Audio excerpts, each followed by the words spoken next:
हलीमा अम्मा तुझे भागन ता सदके हलीमा अम्मा तुझे भागन ता सदके तो मदनिया जो पींघो लोडायो बेहूंदो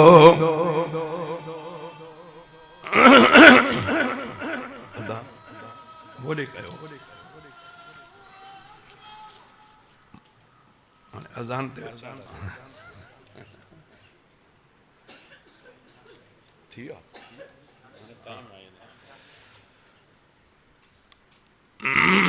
हलीमा अम्मा तुझे भागन ता सदके तो मदनिया जो पींघो लोडायो बेहूंदो रिवाज अंदर इंदो आ गालबन हुनैन जी जंग में हबीबन करीमन के फतह थी कुछ मानू गिरफ्तार थिया सामान हथ आयो उन्हनि में हिकिड़ी औरत भी गिरफ्तार थी औरत गिरफ्तार थी उन्हें औरत साहबा सां ॻाल्हायो ख्याल कयो मां तव्हांजे मोहम्मद करीम जी भेण हाँ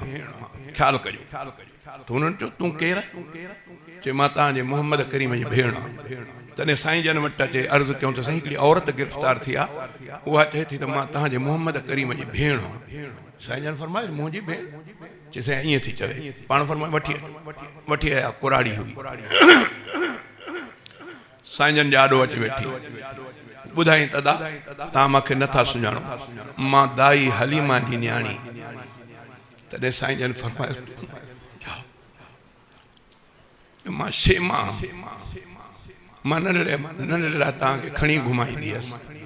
तॾहिं हबीबन करीमन जी अखियुनि में पाणी अची वियो पाण रोई फरमायूं साहिबनि खे फरमायो त हिन घराणे जा मूं ते अहसान पोइ चऊंसि त तव्हां ॾाढी देरि कई हाणे तूं मूंखे चओ छा चवणु घुरे थी चए दादा मां ॿियो तोखे छा चवां बहरहाल किसो तमामु वॾो आहे मां मुख़्तसर थो कयां चए मुंहिंजी ॿी तव्हां कहिड़ी अपील कयां तॾहिं साईं जन फरमायो त भला मां त तोखे आज़ादु थो कयां तो आज़ादु चएसि मां जे ईअं आज़ादु थी अकेली वञा त मुंहिंजो ॿिया रिश्तेदार छा चवंदा मां उन्हनि खे कहिड़ो मुंहुं ॾेखारियां पोइ पाण फरमायो त तूं सिफारिश करींदी ॿियनि जी हा साईं जे मूंखे छॾियो था त ॿियनि खे मुंहिंजनि खे छॾियो साईं जन सभिनी खे इजाज़त ॾिनी हलो अॻिते भेण वठी करे उन्हनि खे चवे थी त इहो मुंहिंजो भाउ मोहम्मद करीम जंहिंजे ख़िलाफ़ु तव्हां असां अॼु आयासीं जंहिं एॾो असां ते अहसान कयो पोइ उनजे अहसान जे बदिले में असांखे छा करणु खपे तॾहिं सभई जेको साथी जेके गिरफ़्तार आहे सभिनी चयो त पोइ असां अहिड़े मोहम्मद करीम जा ग़ुलाम था बणिजऊं मोटी करे सभिनी कलमो इहा ई अम्मा बीबी शेमा सां किसो तमामु वॾो आहे ॾाढो अजीब आहे वरी कंहिं मौक़े सां चई हलीमा अम्मा तुंहिंजे भागनि ता सदके तो मदनिया जो पींघो लोडायो बेहूंदो हलीमा अम्मा तुंहिंजे भागनि ता सदके तो मदनिया जो पींघो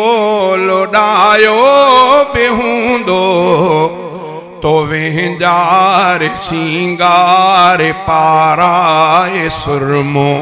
तो वेंजार सिंगार पाराए सुरमो ऐं खाड़ीअ खे लोॾे खिलायो बेहूंदो तो वेंजार सिंगार पाराए सुरमो ऐं खाड़ीअ खे लोॾे खिलायो बेहूंदो हलीमा अम्मा तुंहिंजे भागनि ता सदके तो मदनिया जो पींघो लोडायो बेहूंदो तो साईं जूं साइणे चुमियूं दियूं अखिड़ियूं तो साईं जूं साइणे चुमियूं दियूं अखिड़ियूं चपन सां चपन खे मिलायो बेहूंदो हलीमा अम्मा तुंहिंजे भागनि ता सदके तो मदनिया जो पींघो लोडायो बेहूंदो हलीमा अम्मा तुंहिंजे भागनि ता सदके तो मदनियन जो पींगो लोडायो बेहूंदो तो लालण खे लोरियूं ॿुधायूं त हूंदियूं तो लालण खे लोरियूं ॿुधायूं त हूंदियूं को तारीफ़ में गीत चुगायो बि हूंदो हलीमा अम्मा तुंहिंजे भागनि तां सदके तो मदनीअ जो पींगो लोडायो बि हूंदो हलीमा अम्मा तुंहिंजे भागनि तां सदके हलीमा अम्मा तुंहिंजे भागनि तां सदके तो मदनीअ जो पींगो लोडायो बि हूंदो विझी चीच में चीच वेड़े सजे में विझी चीच में चीच वेड़े सजे में तो महबूबे रब खे घुमायो बि हूंदो विझी चीच में चीच वेड़े सजे में तो महबूबे रब खे घुमायो बि हूंदो हलीमा अम्मा तुंहिंजे भागनि तां सदके तो मदनीअ जो पींगो लोडायो बि हूंदो।